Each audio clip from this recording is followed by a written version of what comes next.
अस्सलाम वालेकुम, welcome to my channel. उम्मीद है आप सब खैर खैरियत से होंगे। तो जो लोग मेरे चैनल पर नए हैं या पुराने हैं और उन्होंने अभी तक चैनल को सब्सक्राइब नहीं किया है तो काइंडली चैनल को सब्सक्राइब कर दीजिए, बेल आइकन को प्रेस कर दीजिए ताकि मेरी आने वाली तमाम न्यू वीडियोस की नोटिफिकेशन आपको मिल सके। जी तो दोस्तों, आज हम बना रहे हैं बाज़ार जैसी खस्ता कचौरियाँ घर में। तो सबसे पहले हमने कचौरी का आटा गूंदने की तैयारी करनी है। तो जिसके लिए मैंने यहाँ ले लिया है 2 कप मैदा, उसके साथ मैंने लिया है आधा चमची नमक। ज़्यादा नमक नहीं लिया है क्योंकि जो हम कचौरी में फिलिंग करेंगे उसमें भी नमक शामिल होगा। और यहाँ मैंने ले लिए है 2 छोटे चम्मच घी। घी को आपने पिघला लेना है। अगर आप तेल इस्तेमाल करते हैं तो आप तेल डाल सकते हैं।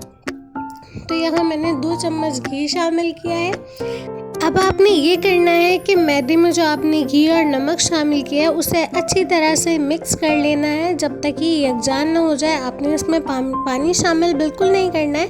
तो आपने कुछ इस तरह से घी को मैदे में मिक्स कर लेना है नमक के साथ साथ। उसके बाद फिर हम इसमें पानी शामिल करके इसका आटा गूंद लेंगे। जो मैदे में लम्स आ गए हैं घी के, आपने उन्हें बिल्कुल डिज़ोल्व कर लेना है क्योंकि अगर वो डिज़ोल्व नहीं होंगे तो आपका कचौरी का आटा बिल्कुल अच्छा नहीं गूंदेगा। आप देख सकते हैं घी के जो है वो लम्स इसमें नज़र आ रहे हैं। तो अभी इसे मज़ीद मिक्स करने की ज़रूरत है।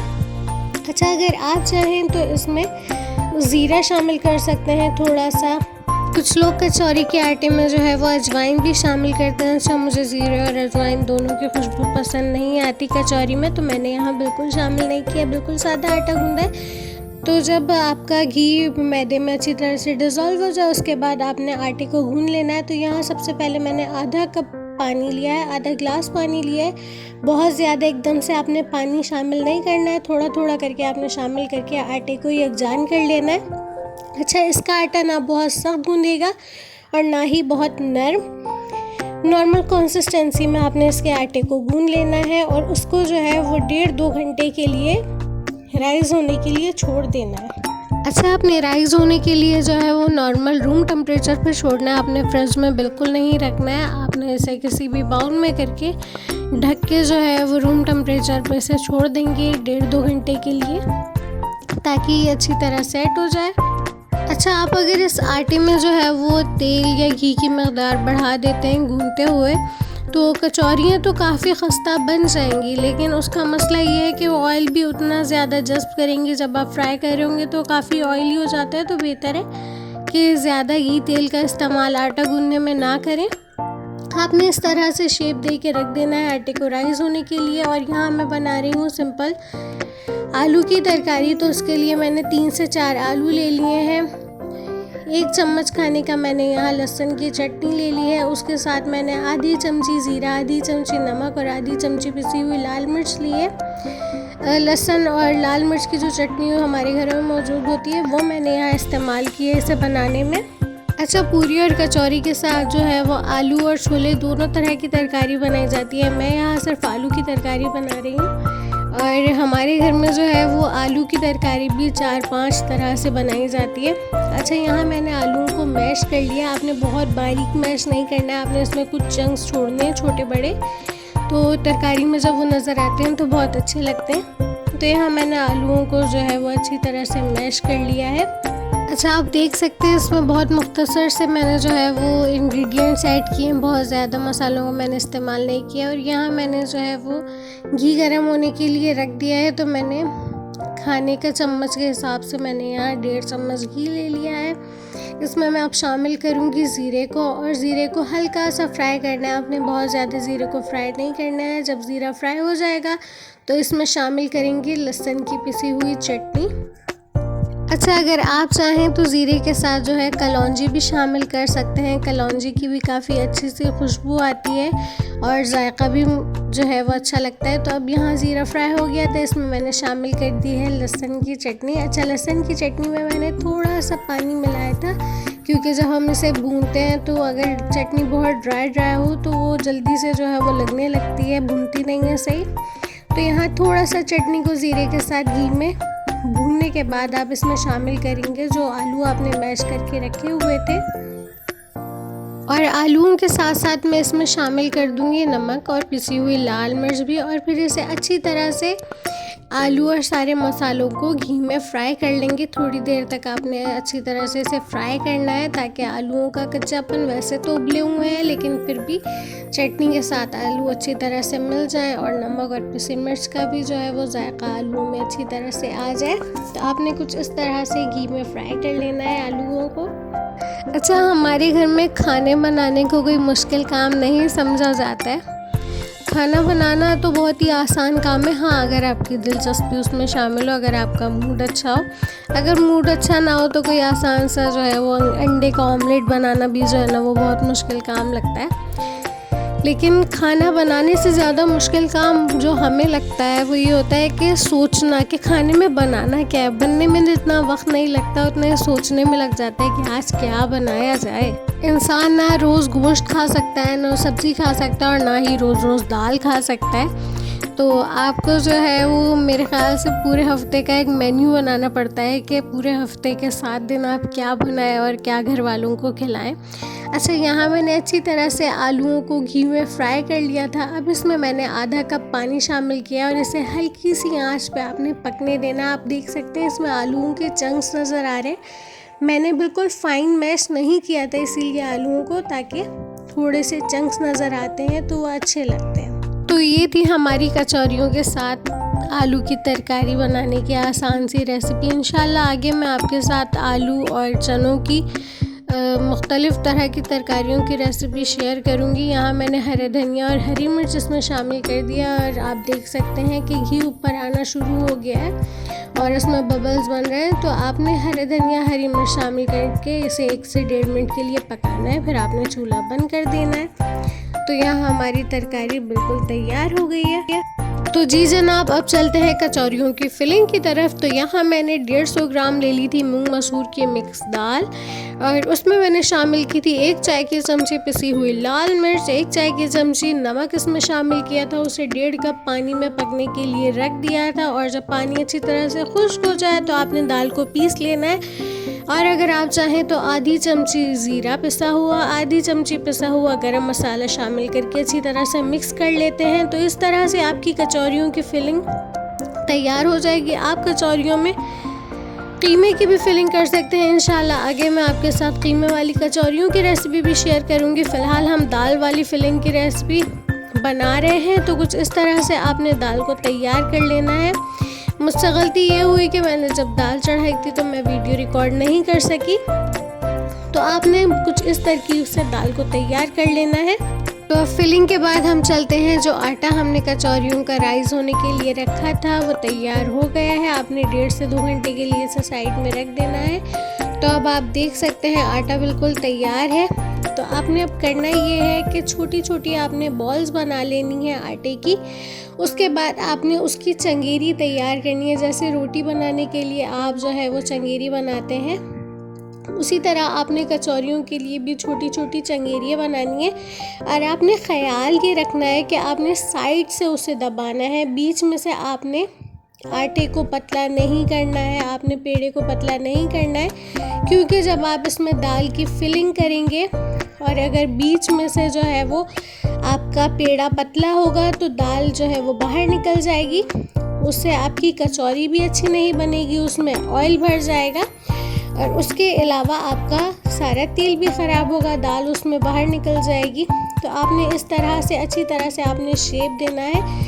चारों तरफ से आपने पेड़े को अच्छी तरह से कवर कर लेना है, कहीं से भी खुला ना रह जाए, क्योंकि अगर खुला रह गया तो दाल बाहर आ जाएगी और आपकी कचौरी अच्छी नहीं बनेगी। तो इस तरह से आपने पेड़े को फैलाना है, उसमें रखनी है दाल और फिर इस तरह से कुछ आपने कवर करना है। जो एक्स्ट्रा आटा हो उसे आपने निकाल देना है और फिर इसे अच्छी तरह से प्रेस करके आपने बॉल बना लेनी है।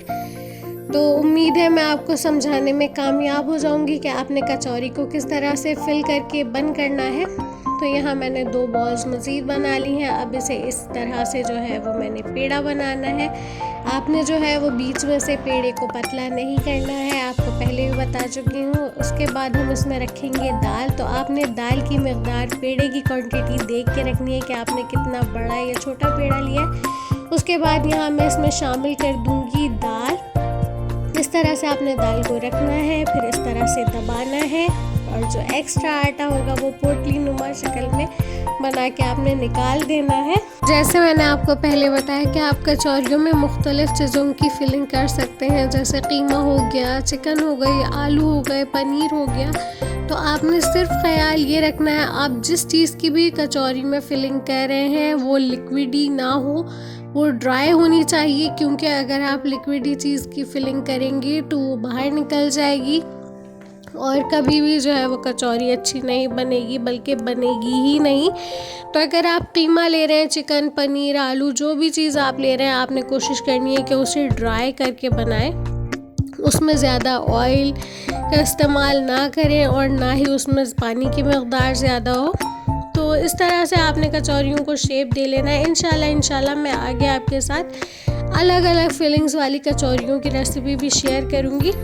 अच्छा, आपने जिस बर्तन में कचौरियों के पेड़े बनाकर रखे हैं, आपने ख्याल रखना है कि उससे पहले ऑयल से अच्छी तरह से ग्रीस कर लें, ताकि जब आप जो है वो कचौरियों के पेड़ों को रखें तो वो ना चिपके। और फिर आपने पेड़ों को रखने के बाद उनके ऊपर भी इस तरह से ऑयल डाल देना है, क्योंकि जब आप पेड़े बना के उसे रख देंगे तो वो खुश्क हो जाते हैं, इसलिए आपने ऑयल लगा देना है। यहाँ मैंने रोलर पे भी जो है वो ऑयल ग्रीस कर दिया था और फिर मैंने जो है उस जगह पे भी कि जहाँ मैंने कचौरियाँ बनानी है उस जगह पे भी ऑयल ग्रीस किया है। अच्छा, मैंने रोलर का यूज़ नहीं किया है, मैंने कुछ इस तरह से कचौरियों को बढ़ाया है। आपने हाथों की मदद से ऑयल लगा के इस तरह से बढ़ा लेना है, ये ज़्यादा आसान होता है बनिस्बत रोलर के। लेकिन मैंने एहतियातन रोलर पे भी जो है वो ऑयल ग्रीस कर दिया था, लेकिन मुझे ये वाला तरीका बहुत अच्छा लगता है और आसान भी है। अच्छा, आपने कचौरी के पेड़े को बढ़ाते हुए ख्याल ये रखना है कि बहुत ज़्यादा आपने नहीं दबाना है। अगर आप बहुत ज़्यादा दबाएंगे या बहुत ज़्यादा बढ़ाएंगे तो दाल बाहर आने का खदशा होता है और दाल बाहर आ जाएगी तो जैसे पहले बताया आपकी कचौरियाँ ख़राब हो जाएंगी। यहाँ जो है वो घी अच्छी तरह से गर्म हो गया था, उसमें मैंने अपनी पहली कचौरी बिस्मिल्लाह कह के शामिल कर दी है। आपने कचौरी को फ्राई जो करना है वो इस तरह से करना है कि आपने कचौरी शामिल करके घी में इस तरह से चम्मच से उसके ऊपर गरम गरम घी या तेल जो भी आप इस्तेमाल करें वो डालते रहना। उससे होता ये है कि आपकी कचौरी अच्छी फूल जाती है। कचौरी और पूरी दोनों चीज़ों का जो है वो इसी तरह से फ्राई करने का तरीका है। और आपने एक साथ जो है वो बहुत सारी कचौरियाँ कढ़ाई में शामिल नहीं करनी है, क्योंकि जो हलवाइयों की कढ़ाई होती है वो बहुत बड़ी होती है, तो वो एक वक्त में बहुत सारी चीज़ें जो है वो उसमें डाल देते हैं और उसे फिर फ्राई कर लेते हैं। लेकिन हम घर में कर रहे हैं तो 1 से 2 कचौरी आपने डालनी है और इस तरह से उसके ऊपर आपने घी तेल शामिल करते रहना है। उससे आपकी कचौरी जो है वो बहुत अच्छी फूल जाएगी और चारों तरफ से फ्राई हो जाएगी। अच्छा, कचौरी हो गई, पूरी हो गई, मीठी टिकिया हो गई, इस तरह की चीज़ें जब आप बना रहे होते हैं तो आपको 1 से 2 आदमियों की ज़रूरत पड़ती है, ताकि एक जो है वो शेप देता रहे और दूसरा उन्हें फ्राई करता रहे। तो यहाँ मम्मा मेरे साथ साथ फ्राई करवा रही थी, तो हमने बड़े आराम से बआसानी कचौरियों को फ्राई कर लिया। तो आप देख सकते हैं कितनी प्यारी फूल रही हैं। पहले आपने एक तरफ से कलर अच्छी तरह से दे लेना है, फिर पलट कर दूसरी तरफ से कलर देना है। तो कचौरी बनाना बहुत मुश्किल काम नहीं, बहुत आसान नहीं कहूँगी, लेकिन बहुत मुश्किल भी नहीं है। जब आप 1 से 2 दफ़ा घर में ट्राई करेंगे तो बनाते बनाते फिनिशिंग खुद ब खुद आ जाएगी और आप समझ सकते हैं कि आप घर में जितनी अच्छी तरह से ये चीज़ें बना सकते हैं, अपने घर वालों को खिला सकते हैं बनिस्बत बाज़ार के। बाज़ार में मेरे ख़्याल से एक कचौरी जो है वो 20 से 25 रुपए की है, जिसमें ना दाल की मकदार होती है, ना कोई क्वालिटी होती है और सफाई सुथराई का तो अल्लाह ही मालिक होता है। तो आप अपने घर में बआसानी बना सकते हैं, ज़्यादा क्वांटिटी में बना सकते हैं बाज़ार की बनिस्बत। तो ये बहुत आसान सी रेसिपी है, कोई बहुत ज़्यादा मुश्किल नहीं है। बस आपने चंद चीज़ों का ख्याल रखना है। आपने जो है उन चीज़ों का ख्याल रखते हुए घर में आप बहुत अच्छी कचौरियाँ बना सकते हैं। तो यहाँ मैंने 2-2 3-3 करके जो है वो फ्राई कर ली है। कोशिश करनी है कि 1 से 2 ही डाल के आप फ्राई करें ताकि अच्छी तरह से फ्राई हो जाए। तो ये देख सकते हैं कितना प्यारा कलर आया, कितनी अच्छी तरह से फ्राई हो गई है कचौरी। अच्छा, इस तरह की सारी चीज़ें बनाने और खाने का मज़ा जो है ना, वो सर्दियों के मौसम में आता है, क्योंकि गर्मियों के मौसम में तो कोई खातून जो है वो इतनी देर तक चूल्हे के सामने खड़ा होना नहीं चाहेंगी। तो सर्दियों के मौसम में इस तरह से बनाएं, एंजॉय करें। तो ये हमारी कचौरियों का फाइनल लुक है। कचौरियों के साथ मज़ेदार सी तरकारी भी तैयार है। नहायत आसान तरीके से आप तरकारी बनाएं, कचौरी बनाएं, घर में एंजॉय करें। अगर आपको मेरी ये रेसिपी पसंद आई हो तो वीडियो को लाइक ज़रूर कर दीजिएगा, अपने फ्रेंड्स और फैमिली के साथ शेयर ज़रूर कीजिएगा। और अगर चैनल अब भी सब्सक्राइब नहीं किया है तो काइंडली यार चैनल को सब्सक्राइब कर दीजिए, बेल आइकन को प्रेस कर दीजिए। अपना बहुत सारा ख्याल रखिएगा, मुझे दुआओं में याद रखिएगा। इंशाल्लाह नेक्स्ट रेसिपी के साथ आपसे मुलाकात होगी। तब तक के लिए अल्लाह हाफ़िज़।